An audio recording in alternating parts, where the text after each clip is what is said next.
E aí, galera, tudo bom com vocês? Vamos começar mais uma videoaula. Essa videoaula também é sobre colonização, só que agora esquece os espanhóis, esquece os ingleses. Agora a colonização é de Portugal. Portugal colonizando, então, terras americanas. Vamos começar? E logo de cara a gente já percebe o seguinte, que essa é apenas a parte 1 sobre a colonização portuguesa na América. Pessoal, eu gostaria de iniciar aqui com vocês analisando essa imagem, essa pintura feita por Oscar Silva, né, em 1904, trata do desembarque de Cabral em Porto Seguro, né, a chegada de Cabral aqui no Brasil. Eu gostaria de observar aqui com vocês, então, que a gente tem uma praia, né, do lado esquerdo existe ali um grupo de pessoas, com suas roupas típicas, né, a vegetação também típica, estão ali todos, né, envolvidos numa cena com outro grupo de pessoas que está na água, né, em embarcações. Dá para ver que tem alguns até nadando ali em volta, né, que são, na verdade, os nativos, né, os estrangeiros estão chegando no barco, os nativos estão nadando ali em volta. E eu vejo lá várias embarcações ao fundo e na região central, então, da imagem, o encontro entre dois grupos humanos. E eu gostaria de perguntar, então, a vocês o seguinte: quem são os personagens representados? É óbvio que do lado esquerdo, na praia, a gente tem o grupo dos indígenas, dos nativos, e do lado direito a gente tem o grupo ali dos portugueses, as roupas, né, a descrição da cena, o que cada um está fazendo, isso tudo indica, né, essas informações. E a gente pode buscar alguns elementos ali para entender se esse encontro ele foi pacífico, ok? Obviamente, não temos ninguém ali com armas apontadas uns para os outros, não temos ali, no caso, mortes. Então, de fato, dá a ideia, passa a ideia de que esse primeiro encontro seria, no caso, pacífico. E dá para a gente imaginar, né, as diferenças culturais entre esses dois povos que não se conheciam, nem sequer tinham se imaginado, né, o quanto isso, por exemplo, trouxe de estranhamento. E é exatamente essa situação que a gente vai começar a analisar nas nossas aulas, né? Esse contato entre indígenas e portugueses aqui nas terras brasileiras. Pessoal, o objetivo da nossa aula, né, essa primeira aula, será identificar os motivos que trouxeram os portugueses para a América, que impulsionaram eles para cá, e também saber relacionar ali a política mercantilista europeia, né, dos reis absolutistas, com os interesses dos portugueses nessa colonização da América. E na próxima aula, na parte 2, a gente vai identificar os fatores que foram determinantes para a colonização do Brasil pelos portugueses e também tentaremos compreender os elementos das estruturas políticas e econômicas no processo da colonização portuguesa. Como é que eles conseguiram administrar essas terras, ok? Bem, vamos lá trazer algumas informações, um mapinha. Toda vez que aparecer um mapa para você, lembra, desde o presencial a gente fazia o seguinte, a gente ia primeiro no título. Extensão do Império Colonial Português no século XVI. Então está mostrando ali para a gente o tamanho do Império Português durante o século XVI. E quando eu vou para a legenda, segundo passo da análise de um mapa é a legenda. Eu vou perceber que existe de vermelho as rotas marítimas portuguesas, ok? E de verde ali o território que representa o Império Português. Então a gente percebe, né, que essas terras do Brasil ali, né, elas até o Tratado de Tordesilhas, elas seriam então terras portuguesas, né? É ali imaginária do Tratado de Tordesilhas. O litoral africano também, ok? E terras na Índia, tá? Na China, no Japão também seriam pertencentes, portanto, ao Império Colonial Português durante o século XVI. E dá para a gente perceber que as rotas marítimas elas não estão direcionadas para o Brasil.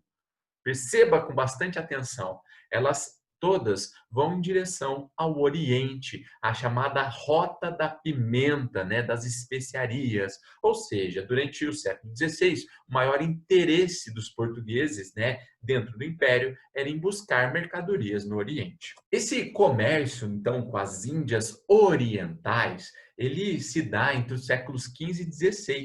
E o governo português, ele de fato estava mais interessado na ocupação do litoral africano, tá? E principalmente em estabelecer comércio com reinos do Oriente do que ocupar terras como, por exemplo, o Brasil. As especiarias e os metais preciosos, eles eram altamente lucrativos. E diante disso, compensava mais ir para as Índias do que ir para o Brasil. Tanto que Para administrar os negócios lá com o Oriente, Portugal criou na cidade de Lisboa a chamada Casa da Índia, que anualmente organizava expedições com navios portugueses que se direcionavam às Índias.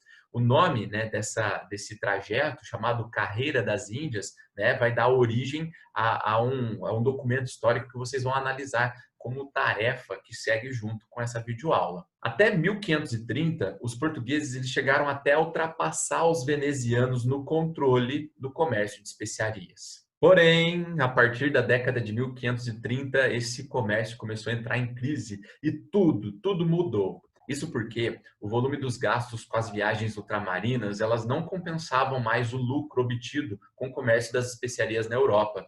Isso por conta da concorrência dos holandeses e dos espanhóis, tá?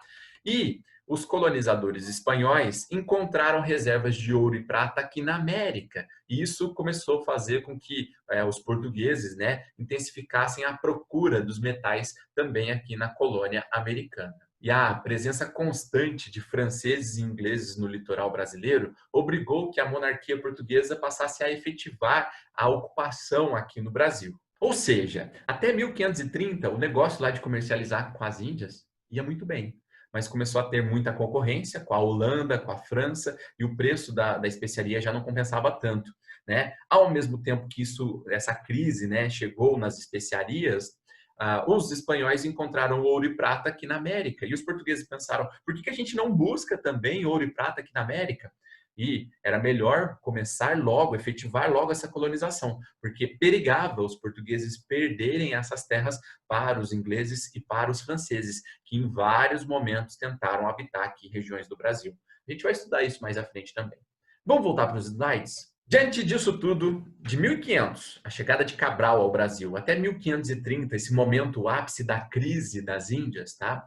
A gente via que aqui no Brasil a maior parte das expedições eram só de reconhecimento do território.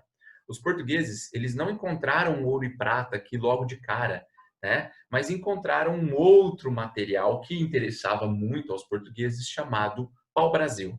Para quem não sabe como é um pau-brasil, eu vou mostrar para vocês o pau-brasil. Olha aí. Ah, esse é o pau-brasil. É uma árvore nativa da Mata Atlântica, tá? Que tem esse nome pau-brasil porque tem cor de brasa, parece que tá pegando fogo, né? Então pau-brasil vem daí, que era muito usado para tingir roupas, para fabricar móveis de luxos, algumas peças das caravelas, e tinha um alto valor lucrativo, né, para os portugueses. Não era tão alto o valor do lucro quanto das especiarias, né? As especiarias davam mais lucro, mas dava sim para explorar o pau-brasil aqui do litoral do nosso território. E nesse ciclo de exploração do pau-brasil, né, nos primeiros anos de contatos ali dos portugueses com o território e com os indígenas, a gente percebe que a exploração ela era feita por comerciantes particulares, não pela coroa portuguesa.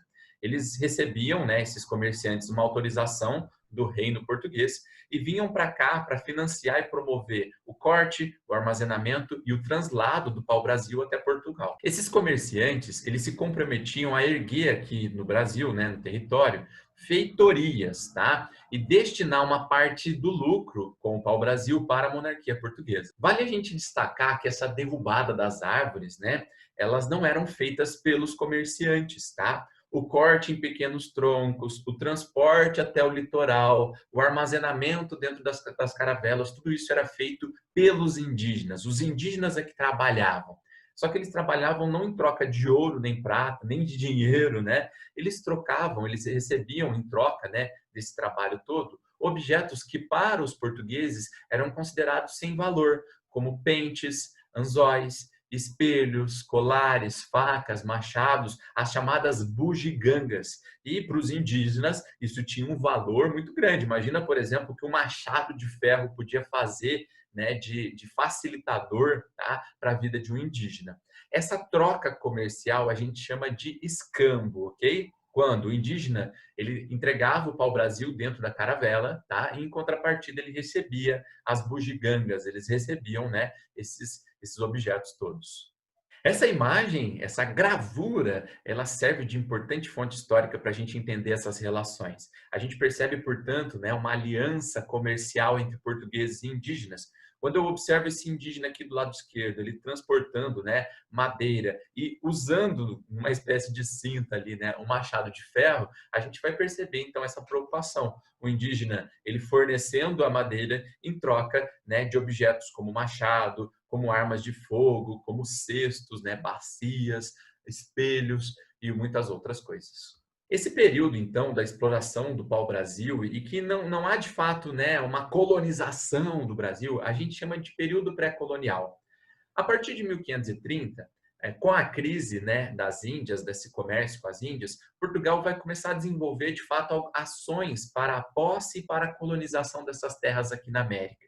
E daí sim, a gente inicia o chamado período colonial. A primeira expedição portuguesa de colonização, de fato, do território americano se realizou no ano de 1530, quando Martim Afonso trouxe para cá 400 pessoas, junto com animais domésticos destinados ao consumo, animais para o transporte, animais para a tração, como cavalos e vacas. Olha aí, seu amigo, sua amiga já estava vindo para o Brasil nessa época.